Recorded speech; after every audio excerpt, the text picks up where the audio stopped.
हर हर महादेव। जय श्री कृष्णा। दोस्तों, आप सभी को भाद्रपद माह की संकष्टी चतुर्थी की साथ ही साथ भादुड़ी चौथ की हार्दिक शुभकामनाएं। जैसा कि इस दिन व्रत करने से स्त्रियां अखंड सौभाग्य की प्राप्ति होती है, साथ ही साथ सुख समृद्धि में वृद्धि होती है, अपनी संतान प्राप्ति लंबी आयु के लिए यह व्रत धारण करती हैं। तो इस दिन जैसा कि शिव माता गौरी और गणेश जी का पूजन किया जाता है, साथ ही साथ अखंड सौभाग्य की प्राप्ति अवश्य से ही होती है।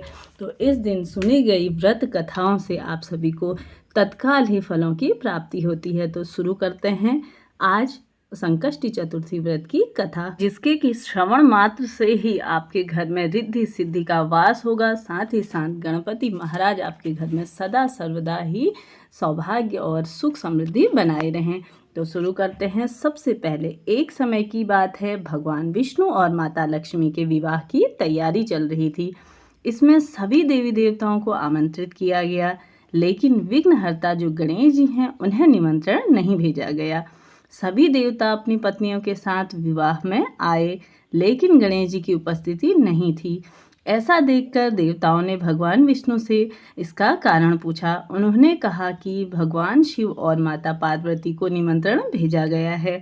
गणेश जी अपने माता पिता के साथ आना चाहें तो आ सकते हैं, हालांकि उनको 1.25 मन मूंग, 1.25 मन चावल, 1.25 मन घी और 1.25 मन लड्डू का भोजन दिन भर में ही चाहिए। यदि वे नहीं आए तो अच्छा ही है, ऐसा विष्णु भगवान ने कहा। दूसरे के घर जाकर इतना सारा खाना पीना अच्छी बात नहीं है। परंतु कुछ देवताओं ने कहा कि गणेश जी अगर आते हैं तो बहुत अच्छी बात है, वह घर की देखभाल कर देंगे, क्योंकि हम उनसे यह कहेंगे कि आप चूहे पर धीरे धीरे जाएंगे तो बारात चली जाएगी और आप पीछे ही रह जाएंगे। ऐसे में आप अब हमारे घर की ही देखभाल कर दीजिए।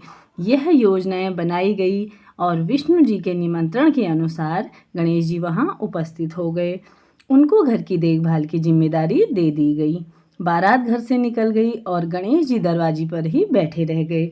यह देखकर नारद जी ने इसका कारण पूछा तो उन्होंने कहा कि विष्णु भगवान ने उनका अपमान किया है। जब नारद जी ने गणेश जी को एक सुझाव दिया, गणपति जी ने सुझाव के तहत अपने चूहों की सेना बारात के आगे भेज दी, जिसके पूरा रास्ता खोद दिया।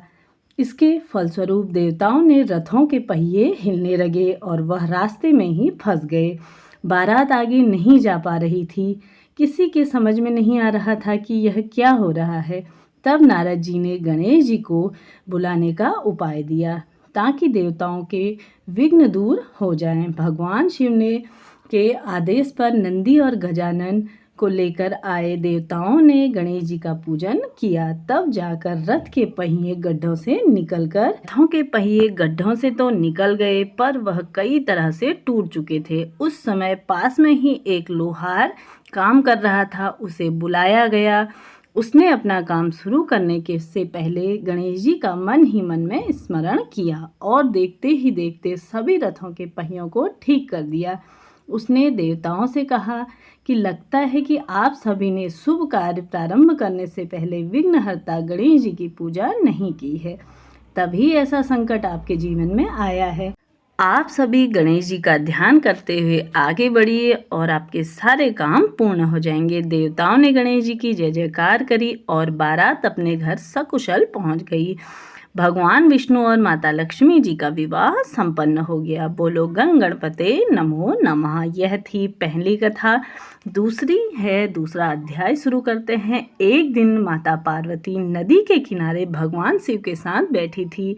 उनको चौपड़ खेलने की इच्छा हुई, लेकिन उनके अलावा कोई तीसरा नहीं था कि जो खेल में हार जीत का फैसला कर सके।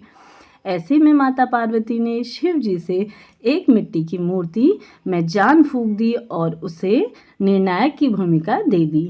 खेल में माता पार्वती लगातार 3 से 4 बार विजयी हुई, लेकिन एक बार बालक ने गलती से माता पार्वती को हरा दिया और भगवान शिव को विजयी घोषित कर दिया।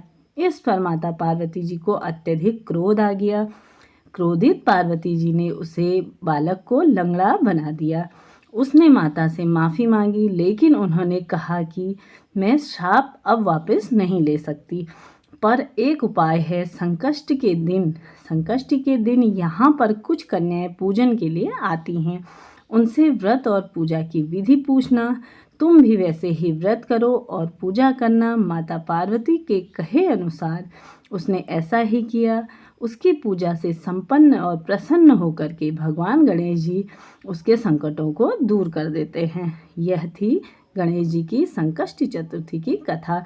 जो भी भक्तजन इसे श्रवण करता है, इसे अपने मन से सुनता है और साथ ही साथ विशेष पूजन करता है, तो श्री गणेश जी महाराज संकष्ट और उसके जीवन से सारे दुख तकलीफें दूर कर देते हैं। बोलिए विघ्नहर्ता गणेश जी महाराज की जय हो। जय माता दी दोस्तों। हर हर महादेव।